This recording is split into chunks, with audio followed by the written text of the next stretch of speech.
Perfect. I am going to turn over in just a moment here to our presenter, past Grand President Anuka Ibe. Throughout the program, please feel free to drop any questions in the chat box. I will be monitoring that as we go and can ask questions of Anuka, or since we have such a small group this evening, also please feel free to unmute yourself and ask any questions directly right to Nuke. So Nuke, I'm going to turn it over to you. Take it away. All right, thanks, Tyler. So welcome. Looks like we've got, is it Anna from IOTA chapter? Yes, Anna, hello. All right, hello. And IOTA, that's Kansas, is that right? Yes, University of Kansas. University of Kansas, all right. And then Emily from Delta Epsilon, and I'm forgetting what Delta Epsilon is. I'm picturing somewhere in Ohio, but I'm guessing that's not right. We're in Or no, Texas. that's right, okay. Well, welcome both of you. Thanks for joining for this session today. What we're going to do is we're going to focus on putting the strategy in strategic planning. And so I'll say a little bit about the content in part as a stall tactic to see if any other people join before we really jump into it. But part of what this is all about is helping chapters to think about strategy as they're doing their planning. So most of our chapters are actually pretty decent at doing planning and creating objectives and figuring out who's going to do what. But often, and something we saw in the pandemic is that often chapters struggle to think about how to pull all that together towards something bigger than themselves. And so the goal of today is to help you start to think about that, both as a way to apply it in your chapter, but also as a way to apply it in the workplace or with other organizations that you might be part of. So I'm going to go ahead and start sharing my screen here. And we'll go ahead and begin. All right. First, I find that it's helpful for me to understand something about somebody who's trying to teach me something. And so, often there's some relevant context about their own experience that's useful for me if I'm there to learn. And so I'll say a little bit about myself. When I initiated the IOTA New Chapter, which is at Truman State University in Northeast Missouri, I served as Grand President 2013 to 2017. Also, by virtue of being elected Grand President, served as a trustee of the Leadership Foundation. Part of what I think is helpful and important for you to know about me as we start this is I've been involved in strategic planning on a lot of different levels within the fraternity. So first as a chapter member and as an appointed volunteer, so as a district director supporting chapters, and then later supporting chapters in elected office, so regional vice president, provincial vice president, and as a board member, and also working on the strategies of the fraternity itself and of the foundation itself. And so both supporting it on in terms of chapter operations, but also the overall organization. In fact, while I was Grand President, I led the fraternity to develop the strategic priorities that the board continues today to use to govern its work and the staff use to drive its operations. In addition to my experience within Delta Sigma Pi around strategic planning, my day job is I'm a consultant. And so I work with nonprofits and foundations in part to develop and implement strategic plans. And so gotten to see a lot of different types of strategic plans, a lot of what works, and unfortunately also a lot of what doesn't work. And so a lot of that is what is underpinning the presentation today.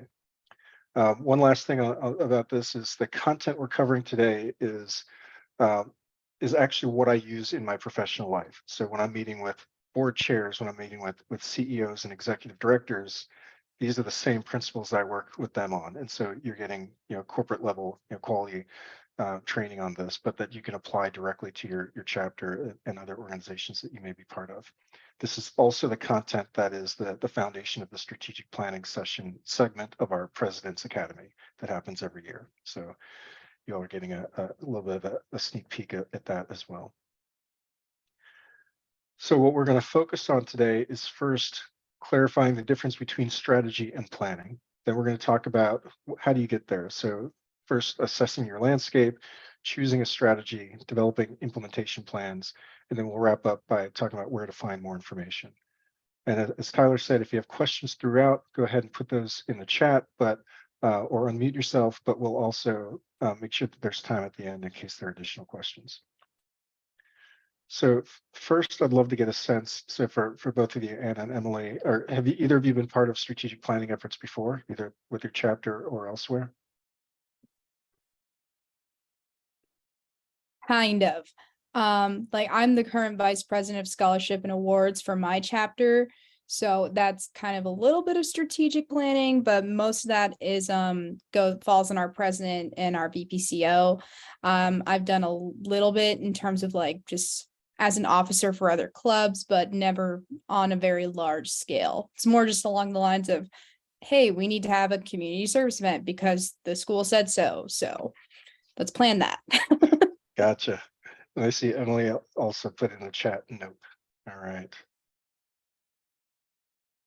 So part of what, when we think about strategic planning, here's a graphic that I love that kind of illustrates how we think about it, how we talk about it. It's you're at point A, you're trying to get to point B. You know, you've got a clarity of where you're trying to go, and you're saying, I'm just gonna set out and do this. So in this case, the strategic plan is I'm gonna get on this bicycle and I'm gonna ride up this nice gentle slope in this beautiful day, and I'm gonna make it to that flag.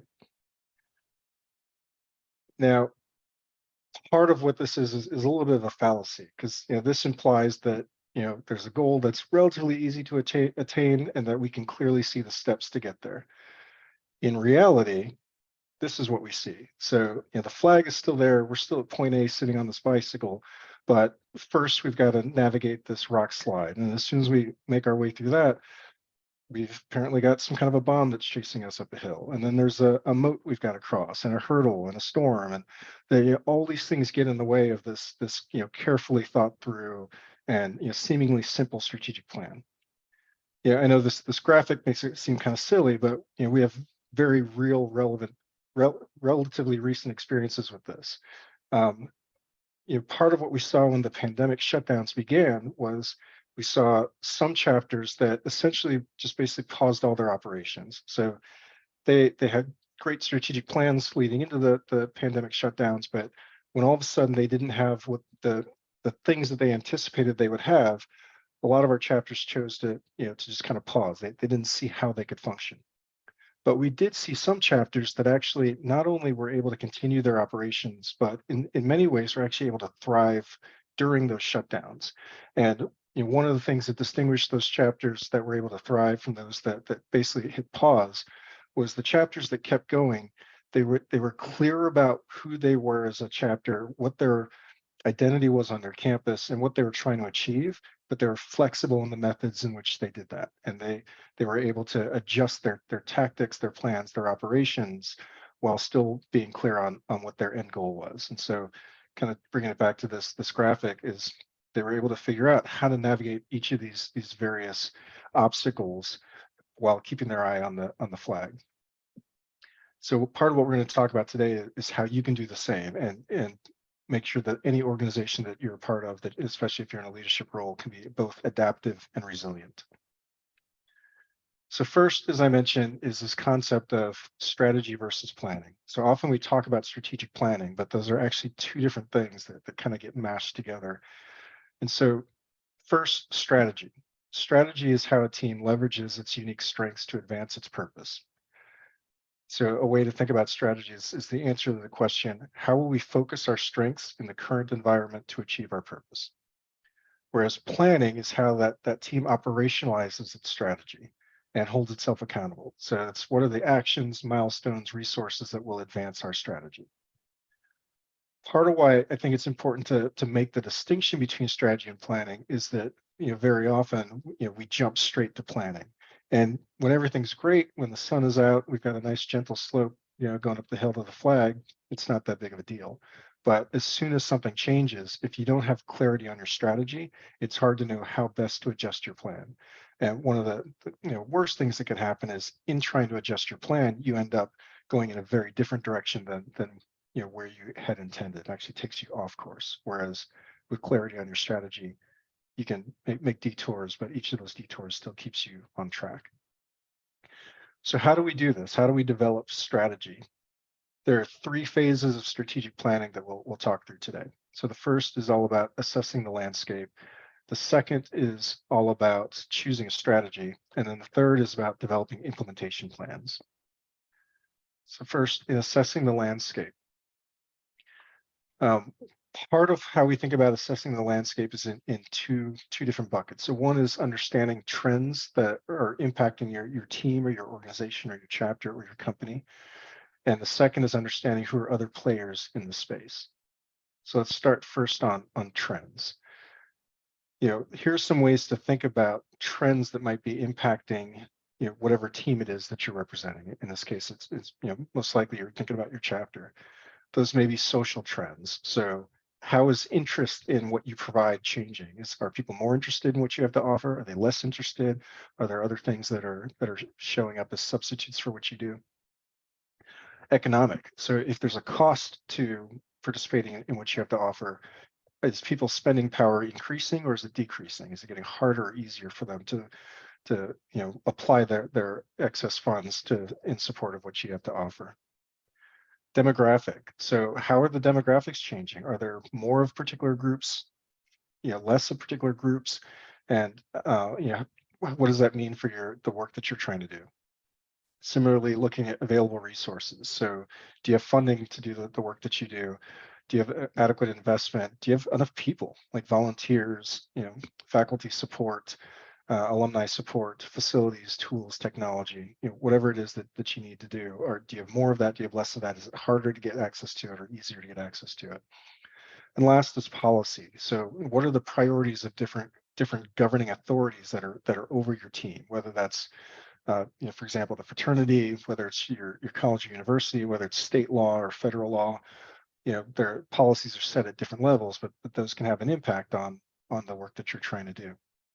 And so one thing that can be helpful is to think about across these different dimensions and across different levels, what are those trends? So are there various social trends that are happening within your chapter, or are there economic trends that are happening across your campus or your community?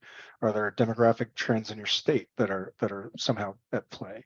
And what I would encourage you to do is not just name what those trends are that are relevant to your team or your chapter, but also what the implications are of that.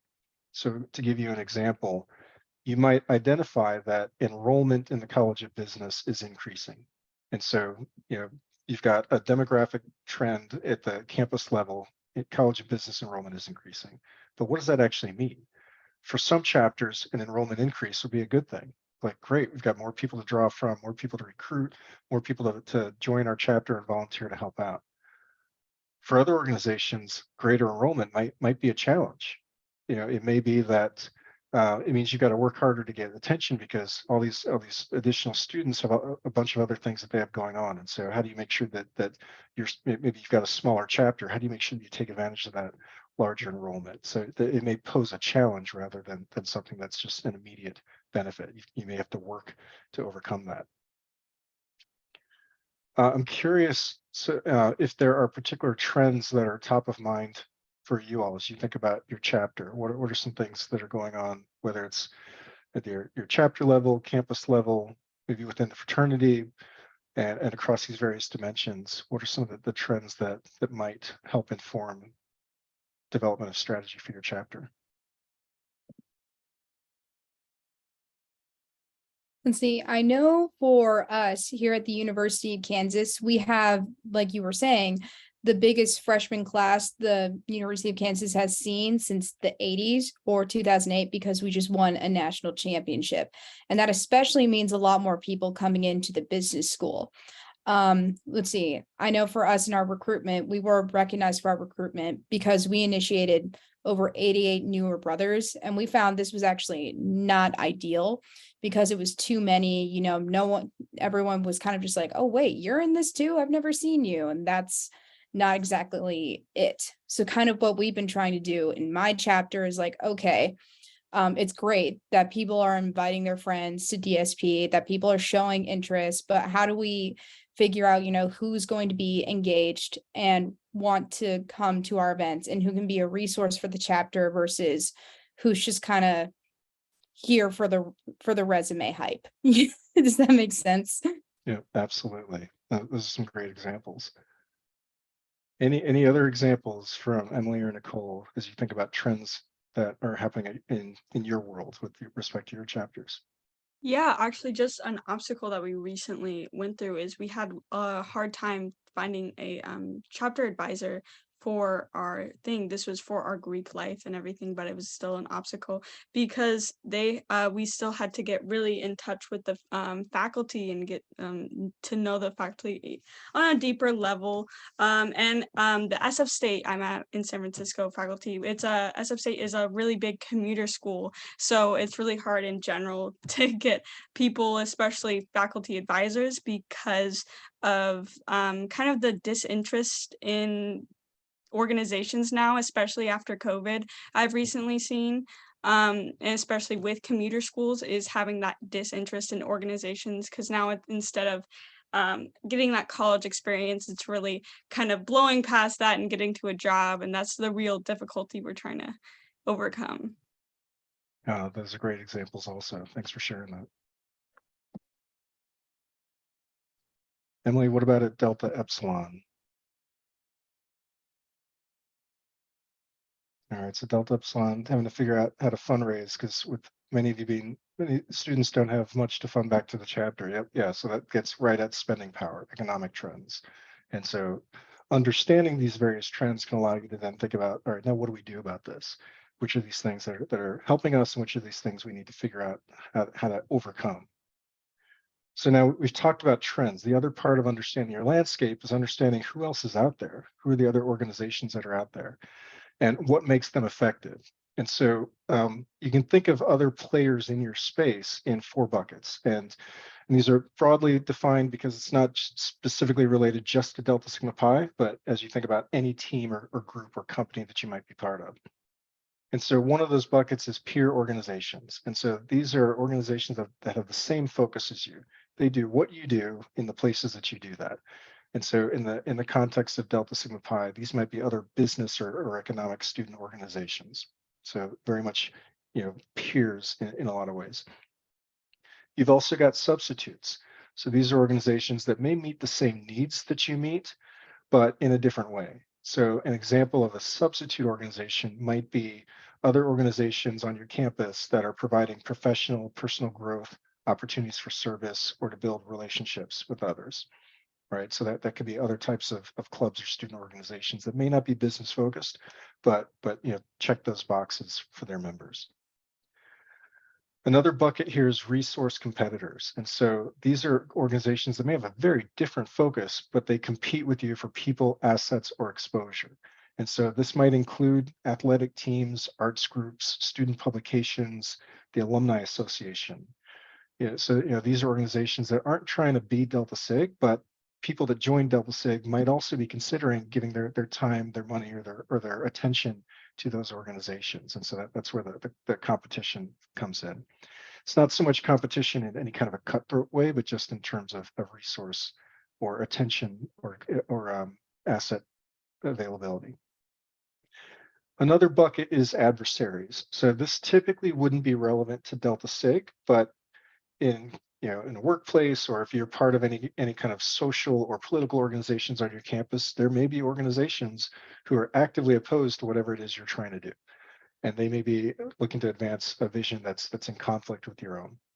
It's just as important to think about the strengths they bring and what makes them effective as you think about what your strategy will be. And so for each of these groups, what I would encourage you to do is think about who the organizations or who the groups that fit into these buckets were relevant to your organization. And then what are the strengths that allow them to be effective? What is it that they do really well? Whether you agree with what they're trying to do or not, what is it that they do really well? What helps them to stand out and be successful? Part of that is to get an understanding of what's the world looking for. So you've already done an analysis of the trends, and then looking at what other players in the space do well, you kind of get a sense of what is it that people are looking for, and then it actually provides a segue for us to move into the next step of developing strategy, which is choosing a strategy. And so with our recently completed landscape analysis, what we're going to do now is figure out what's your value proposition. what is the core strength that your team or your company or your organization or your chapter brings? Now that you understand what else is out there, now how do you stand out? You'll recall when we talked about what strategy is, we defined it as how a team leverages its unique strengths to advance its mission or purpose. And so here's where we start to define what are those unique strengths of your team. There are two large buckets of ways you might think about strengths. So you may have a strength that's an asset. So you might have a superior program, you might have a better facility, you might have better reputation or name recognition, you might have more people, you might have more larger members or a larger alumni base, you might have great connections. But another type of strength is around execution. And so that's just doing something better, whether that's cheaper, faster, at a larger scale, with more accuracy, whatever better means in terms of execution. And so there's some examples here of what that could look like. But I'd love to hear, as you all think about your chapters, how would you think of some potential ways you might describe your value proposition, either in terms of asset strengths or execution strengths, if that's helpful to bucket them like that. I can speak on that. So one of my initiatives as a VP scholarship that's kind of came to me like over the summer when a bunch of my friends, especially in DSP, were like, oh my gosh, it's being semester, I'm spending all this money. And one of the biggest things they were spending money on was textbooks. And I was like, I wonder if I can do something about that. So I went and I did some research, and the resources are out there. And so I found 4 different databases where you can look up free ebooks, PDF versions of textbooks, older versions of textbooks. And through this initiative, I just went into my chapter and I'm like, hey, before you buy any of your textbooks, look here, see if there's an older version, see if there's a current version. If you're having trouble finding something, let me know. I can look for you. And as a result of that, it saved on average per chapter member about $100. So that was Nice. that was pretty cool. I was pretty proud of myself for that one. That's cool. Well, Can you send me that list? Drop your email in the chat. Okay. Yeah, share the love. No, that's a great example there, right? So that's something that you turn into a strength for your chapter, and something that can allow your chapter then to stand out compared to other organizations on campus that students might otherwise choose to be part of or to support. So a great example. What else? Any other examples of value propositions as you think about your chapters? I recently started a job at a capital investment firm, and they have recently had me do a lot of stuff in terms of like Salesforce, and I'm learning website design too with Craft CMS. I think that I translate that to a lot of not specifically Salesforce, but I want to do a professional activity based on that. But in terms of Craft CMS, in terms of website design for our chapter and getting out there and creating the website, I'm collaborating with our webmaster, we like to call him, in order to make it look nicer and learn more. That's great. And if you're able to do that really well, then that site will stand out as people are looking at different organizations. Their eye will be caught. They'll find the information they're looking for. They'll get a sense of who your chapter is, and they're more likely to stay on that page and click through and hopefully show up at one of your recruitment events. Yeah. Now, one thing to think about as you think about your value proposition is a true value proposition is one that the audiences that you're focused on value. So it may be that there are some things that you do really well, but if those things you do well are not actually in demand by the audiences that you're trying to work with, whether it's potential recruits or potential beneficiaries of community service or whatever it is, then that's a strength, but it's probably not a value proposition. So a key element of value proposition is that the people that your primary audience values it. And one of the ways to know you've got a clear handle on your value proposition is that your audiences can tell you what that is, that it's not a mystery to them, that they say, yep, I choose to be part of this organization because you're so great at this. But that's an easy way to confirm that you've got your thinking on the right value proposition. All right, so now we know what makes us uniquely strong, what makes us stand out, even among the landscape of other players. What's the next step? So the next step to developing a strategy is figuring out how are you going to make decisions. And so I'm guessing that each of you have been in conversations where a decision needs to be made, and everybody's got kind of their own thinking of what needs to go into that. Part of what I've found really helpful for organizations, for for companies, for foundations, for all types of groups, is to make their decision criteria explicit. So rather than everybody having their own thought in their own head about what matters, actually having a conversation about what matters and writing it down, so that everybody can see, agree, see, debate, and then ultimately agree to, anytime we make a big decision, these are the criteria that we want to make sure that we talk through. And so by doing that, part of what you do is you allow you set up a situation where you can align any of your big strategic choices to your organization's mission, vision, and your capabilities. Like, what are you actually good at? What's your value proposition? So you're not pulling yourself in a direction that you can't actually be successful. Having clear criteria written down also allows you to make sure that you've got a framework for information gathering. So if I know that there are these 5 or 6 questions that the chapter is going to ask me if I make a recommendation, then I'm going to do my homework before I show up at that meeting and make a recommendation. I'm going to already come with an answer to those questions. In the meeting itself, as we're debating it, I'm making my case. Others are arguing the other side, but we're using those questions to actually make the decision. So, based on the answer to those questions, we decide yay or nay. Is this the direction we want to go? And then, just as importantly, having decision criteria written up front allows you to communicate afterwards what that decision was, especially for people that weren't in the room for it. I'm curious if any of you have ever been in a situation where a decision was made and those that made it struggled to actually explain why they made it afterwards, right? So having the decision criteria written down makes it a lot easier, because you say, okay, look, here are the things we considered, and we chose this direction because of how it addressed each of these concerns, or we didn't choose this direction because we were not comfortable with how it addressed these key questions that are how we make our decisions. And so another benefit of having decision criteria up front is it allows you to make sure that diverse needs are considered. Not everybody can be in every decision-making conversation, but if you understand what's important to your chapter, your team, your company, you can make sure that those criteria include those key elements. So even if I'm not in the room, but I know that, but you know that one of my key things is, can we afford this?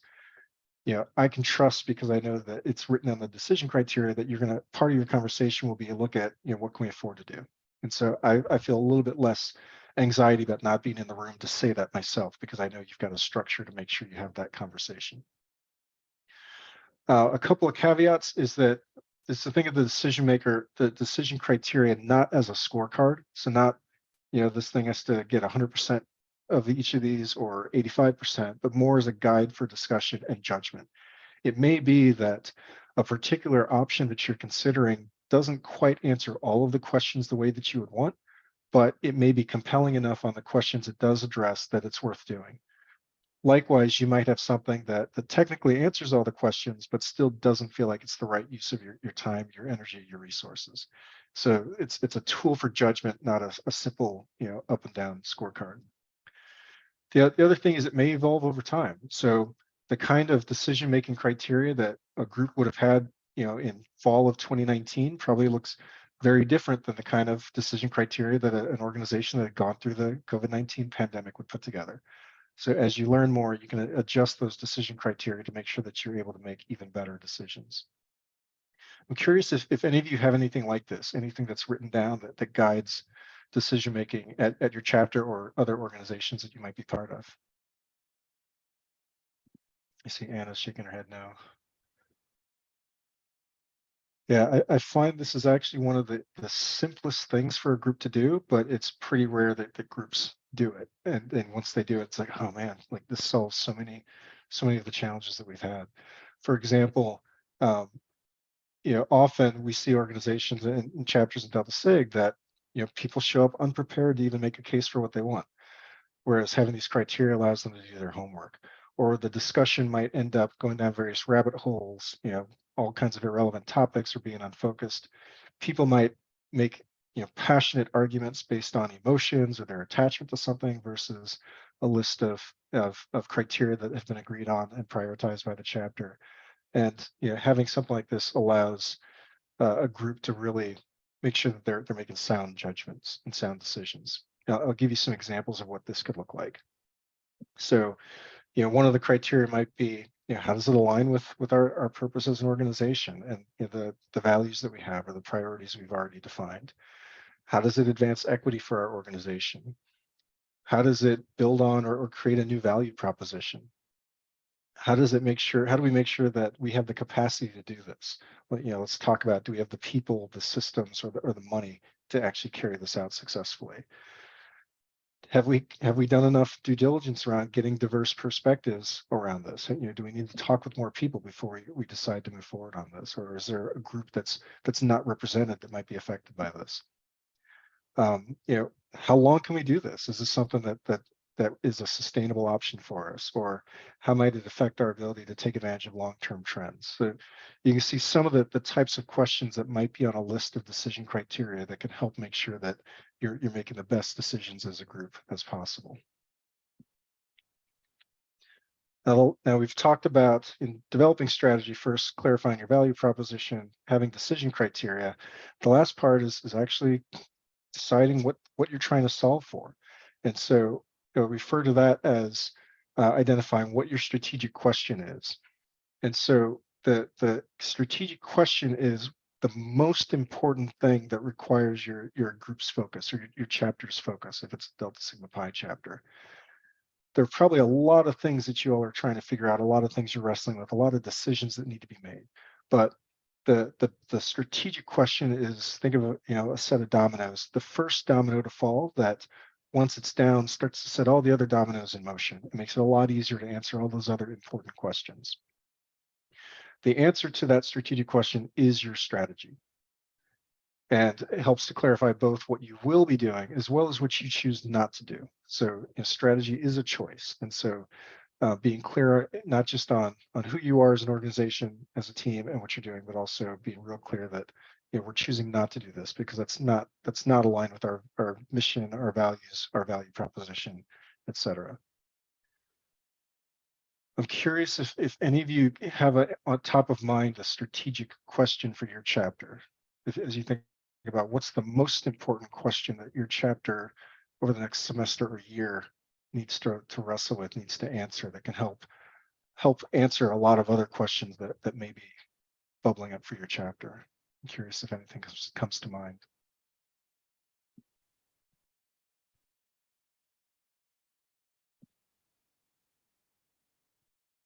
And this is a tough one. So if something's not coming to mind, that's totally cool. Often this is something that takes a lot of thought and some conversation to figure out what is that right question. To help you out, I've got some examples here. So some possible examples are, all right, there's a new campus policy. What are the implications for our chapter? So what do we need to do differently because of this new campus policy on blank, whether it's on room reservations or fundraising events or recruitment, whatever it might be. Pledge season. How can we most effectively support the career and professional development needs of students across the business school? So maybe that's the thing you want to focus on, is career and professional development across the business school. So by answering that, whatever your answer to that is, will guide your professional activities, might even guide your service activities, guide your recruitment activities, etc. Here's another example. What must we do to secure the ability to manage concessions for the athletic department for the upcoming season? So, may seem like it's a small question, but if part of what you're trying to do is get concessions, that also might have implications for recruitment, for fundraising, for financial operations, for how you market and brand the chapter, for how you do faculty relations, right? So hopefully it gives you a sense of, if you ask and answer the right strategic question, that can have a cascading effect for giving direction to a lot of other questions and a lot of other activities in your chapter or in your organization. All right, so now we've talked about assessing the landscape. We've now actually developed strategy, right? So figured out our value proposition, we've got our decision criteria, we've asked our strategic question, and now we've answered it in part by using the decision criteria. So in answering any of these questions, somebody would say, well, I think we should do X, and then you'd use the decision criteria to, as a group, decide, is that actually the best path forward? But now we have our strategy. We've got our marching orders. The next big step then is developing implementation plans. And this is the step that's probably most familiar with you, but I want to talk about some leading practices for how to do that really well. I'm curious if any of you are familiar with SMART goals. Yep, I see Anna shaking her head, yes. Yes. Yep, all right. What about SMARTIE goals? Are you familiar with SMARTIE goals? I have not heard of that one. All right, so I've stumped you. All right, so SMARTIE goals are kind of the next evolution of SMART goals. So SMART goals tend to include things such as, are these goals specific, measurable, attainable, relevant, time-based? But more and more organizations are starting to also add an I and an E to the end of that. So I representing inclusive, so and then E representing equitable. And we'll talk a little bit more in depth about each of these last two. So what does inclusive mean? That means a goal that authentically involves those with an interest in the process or outcome. So, thinking about who is impacted by this goal or this thing that we're trying to do. How are people traditionally left out of this conversation? So for example, are there particular groups or identities that tend to be overlooked with these types of activities or decisions? And what are we going to do differently this time? How are we going to make sure that they're included in the process? What are ways that different stakeholders can exchange information and participate in decision making to enable the best results? It may not be that they're in the room where the decision happens, but how do we make sure that their perspectives and their voice is included? Whether that's conversations up front, whether that's surveys or focus groups or town halls, or some other way of making sure that they're able to give input into the process, especially a process that will ultimately affect them. Also, inclusion is thinking about accommodations. So what accommodations can be made to ensure that all who want to participate can? So do you need to have different languages for the programs that you're doing or the conversations that you're having? Do you need to have materials that are produced in a way that the people with sight limitations can follow along? Do you need to meet in places that people can easily get to that may have mobility issues? Are there cultural barriers that the people that need to be overcome so people can participate fully? Do you need to make sure that you're not scheduling on a religious holiday? Right. So what are all those things that prevent people from being included in the process? And then how can you intentionally make sure that as your goal setting that you're knocking down those barriers so that you have the best chances for success? And then the E is about equitable. And so addressing inequity or injustice. So what are some of the potential disparate impacts that might result from this effort? So you might have an effort that could really be beneficial to one group, but really harmful to another group. And so it's important to understand that before you roll that out. Also, how might one's identity or access to power influence how they experience the impact of this goal? Again, you might have one group that's like, oh, this is great, this is terrific. Another group that, based on their identity or their proximity or distance from power or authority, experiencing that very differently. And then kind of an even broader question of how can this work? How can this goal either advance equity or at least avoid perpetuating inequity? And that can be defined in a lot of different ways depending on what it is you're actually trying to do. And so, hopefully this is helpful. So obviously you all are familiar with SMART goals already, but layering in the I and the E can make your goals and your planning that much more effective. And already built into the construct of SMART goals is thinking carefully about what are you trying to accomplish? What's a measurable outcome? How will you know you've achieved it? Are there particular milestones that you need to track, before you get to that ultimate outcome to make sure that you're moving in the right direction, or that you need to, make an adjustment in some way? How do you think about accountability in terms of, how do you think about what's a reasonable time frame to do it? All those things are already built into SMART goals, but definitely encourage you to add the I and the E as you do your goal setting. So I want to start to put all of this together. So covered a lot of different information, a lot of different steps, And again, kind of taking a step back, we first talked about assessing the landscape, then we talked about developing a strategy, and then lastly, planning using the SMARTIE framework. And I want to give you an example of what this could look like for a Delta Sigma Pi chapter.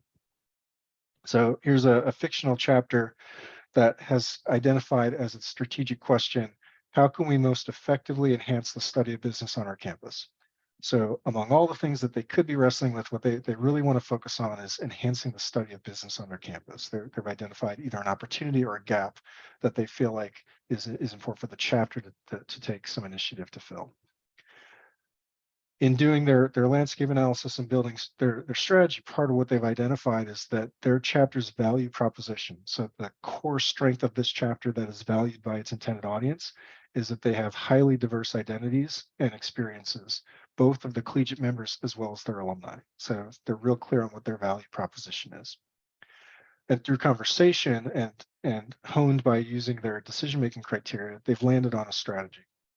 So the answer to their question of how can we most effectively enhance the study of business on our campus is we will leverage the diverse backgrounds and experience of our chapter members and alumni to expose students in our chapter and campus community to personal and professional development opportunities.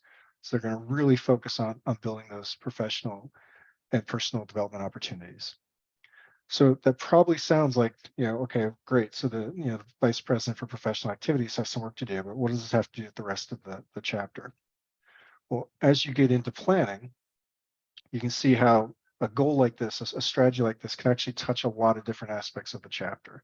So it touches on recruiting. So if part of what you're trying to do is demonstrate the value proposition of being diverse, you want to continue to recruit diverse people into your chapter and make sure that they feel welcomed when they join.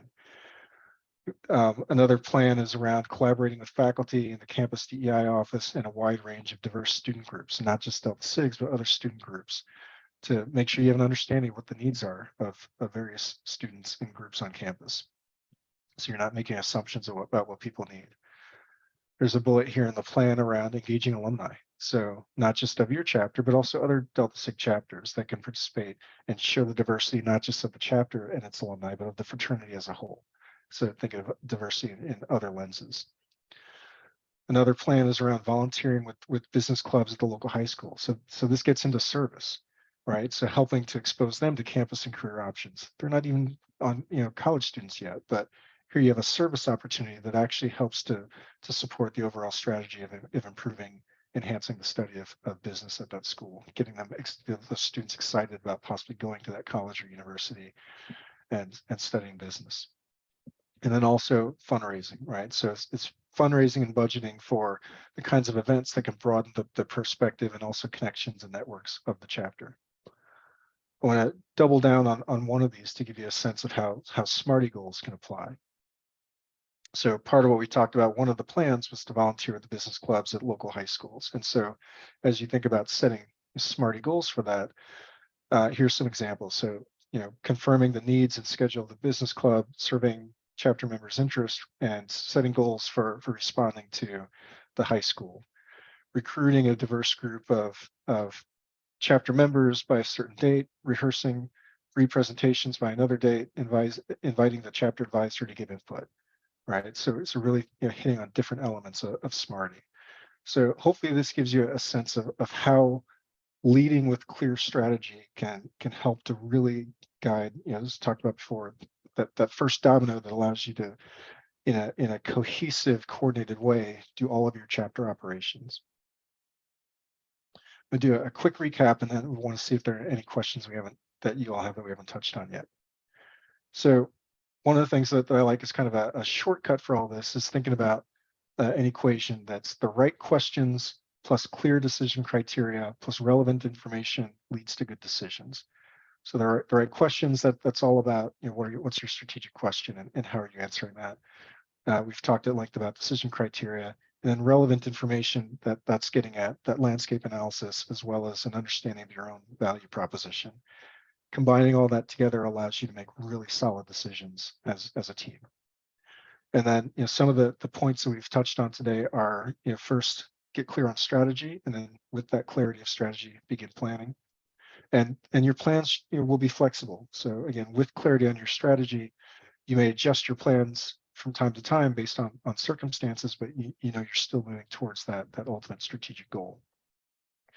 Important to understand your landscape, to build upon your strengths, to make decision criteria explicit, to really do the work of understanding what's the most strategic question that you need to answer first, and then building inclusion and equity into your goal planning. So adding that I&E to SMART goals. Covered a lot. There's a lot more resources that are available on the fraternity website. And so one of the easiest ways to find any kind of chapter officer resources is just to go to the dsp.org and search for collegiate chapter operational resources. And you'll come to a page such as what's displayed here with all kinds of links that'll send you out to information that can be helpful.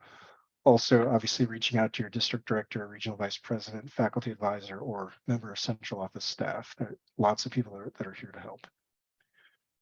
So that's kind of the end of the formal presentation. Now I'd love to just hear what questions you have. So anything we can dive deeper in, or something that we didn't cover that maybe you're hoping that we would talk about today.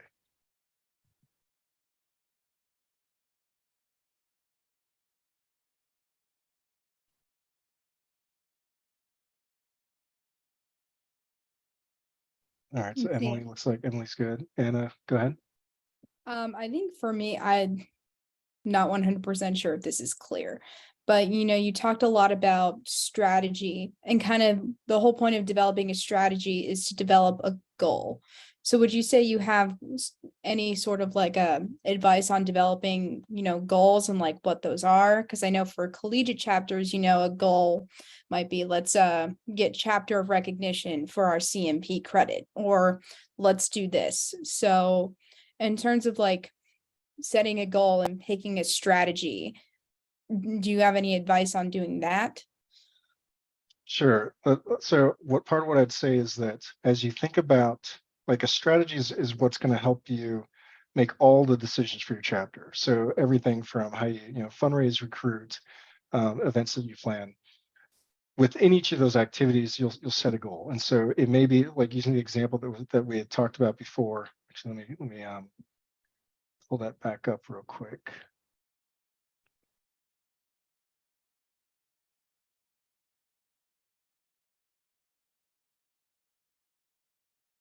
So in this case, the strategy was all about leveraging the diverse backgrounds and experience of the value proposition of the chapter to help enhance the study of business on the campus.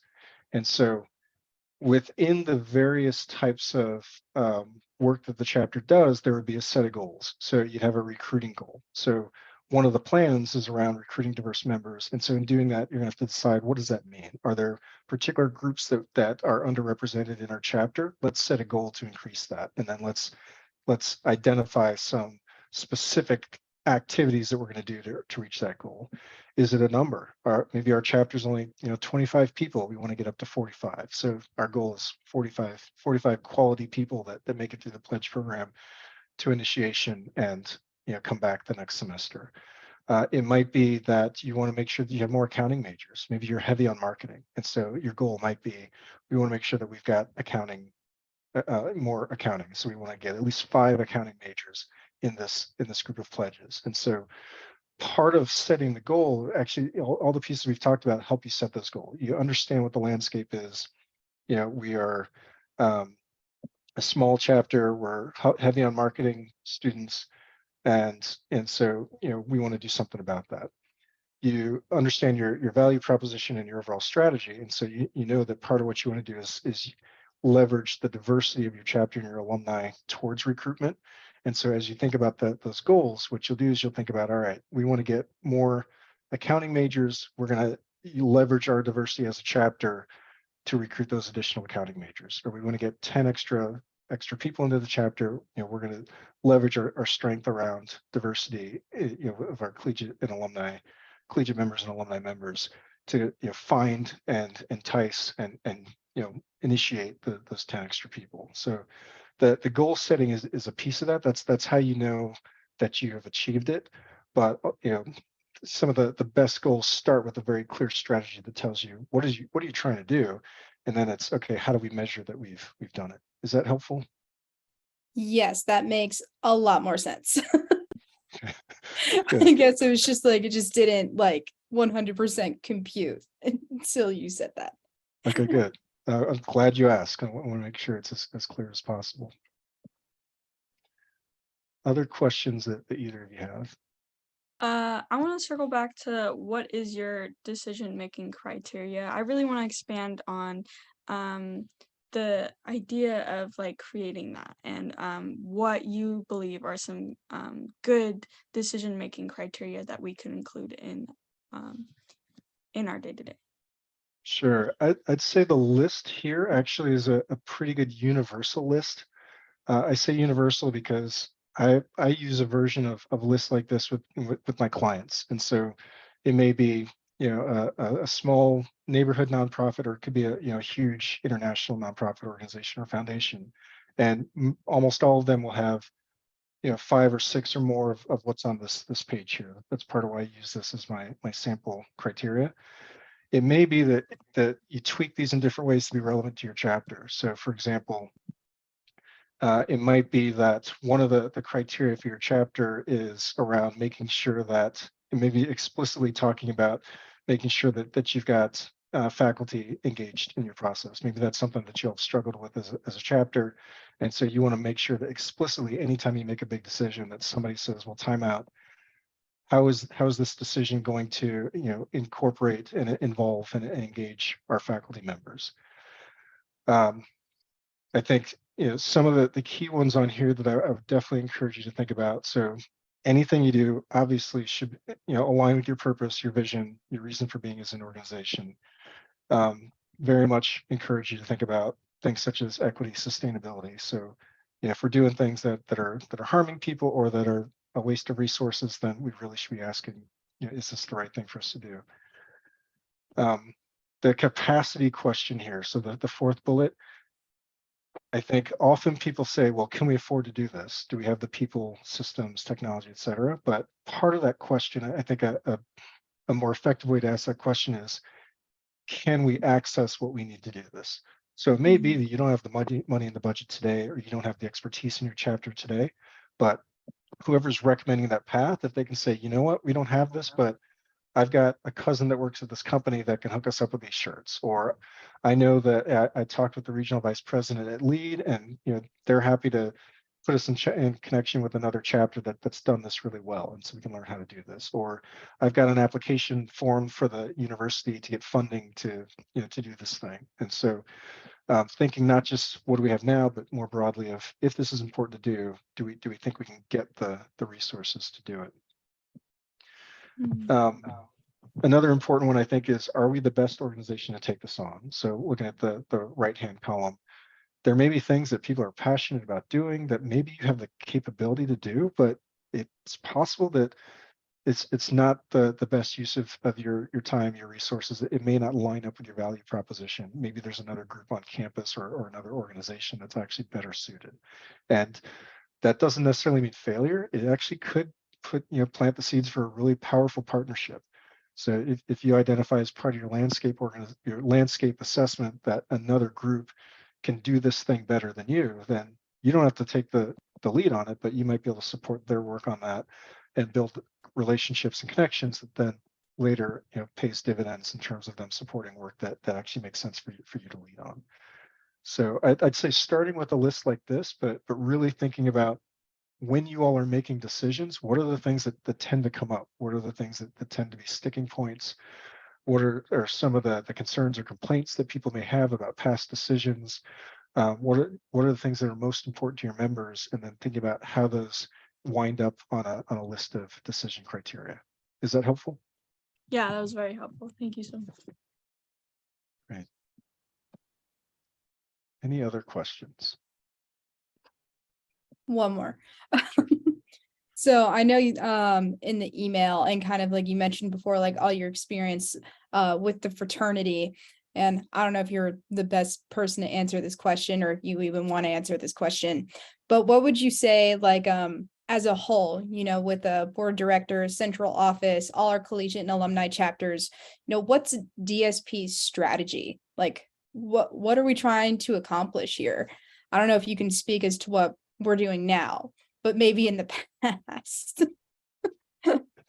That is a great question. And so, as a membership organization, we are highly responsive to our members. And I can't speak for the current board because I'm no longer on the board, but I know one of the things we wrestled with when I was on the board was, is there some larger strategy that we have? And we struggled with that question because as a membership organization, often we got members that are saying, here's what I need, here's what I want to do. And we did have some conversations about, is there some larger role that we want to have kind of out in the world, like with business schools or with business, or in some way doing that. We at the time I was on the board, we hadn't landed on something like that, and chose to focus inward. But that's definitely something that's still top of mind for me. Is there something that makes sense, a role for Delta Sig to play beyond kind of the boundaries of its own membership? But in the meantime, what we identified was 4 strategic priorities, and those strategic priorities being around strengthening member education. So as part of that, underneath that is the belief that the better educated our members are, the better poised they will be, not just for college and career, but also for strengthening the fraternity itself. Member engagement, so really making Delta Sig a place that's like a lifetime of opportunities for people in whatever ways make sense for them as they move through their lifetime. And again, similarly, both to enrich people's lives outside the fraternity, but also to strengthen the fraternity. Also organizational excellence. So how are we making sure that we've got the right policies, structures, roles, communications, ways that we make sure that we're doing the work effectively. And what am I forgetting? It's member education, organizational excellence, member growth. So in order to do the work that we do, we want to make sure that we're still attracting people that want to be part of Delta Sigma Pi. And so what's the work that we're doing to make sure that we're growing? Underneath all of that is diversity, equity, and inclusion, our ritual, our values as an organization. And so there are a lot of different elements of that we've talked about today, but not quite the single strategic question and answer that may be easier to answer at a chapter level than with an organization of our type, but not impossible, but like I said, just a little bit challenging as we think about that balance between inward focus for our members, but also is there something that makes sense for us and that there's an audience for us to do externally. But very good question. And maybe when you're on the board, you can help answer that question. Oh man, I'm not sure if I'll ever be quite that accomplished. I'm right now, I'm just a 21-year-old girl trying my best. So that's how it starts. you never know. One day. Yep. But great question. And I see that we're at time. I want to be respectful of everybody's time. So thank you all so much for being part of this and for the great questions, engagement. I'm going to drop my contact info in the chat. So if any of you have any questions after this that you want to ask, please feel free to reach out. But otherwise, I don't know, Tyler, if there's anything else that you want to say to close out, or otherwise we'll let everybody get back to their evening. Yeah, no, just a thank you to you, Nuka, and to everyone on the call this evening. We appreciate it, and stay apprised with all of the different webinars and events that we have going on at dsp.org/events, as well as in the DSP app that is powered by Guidebook. So again, thanks so much to you, Nuke, for your wisdom and guidance, and everyone else for joining. Have a great night. Good night, Thank everybody. you. Thanks. Good night.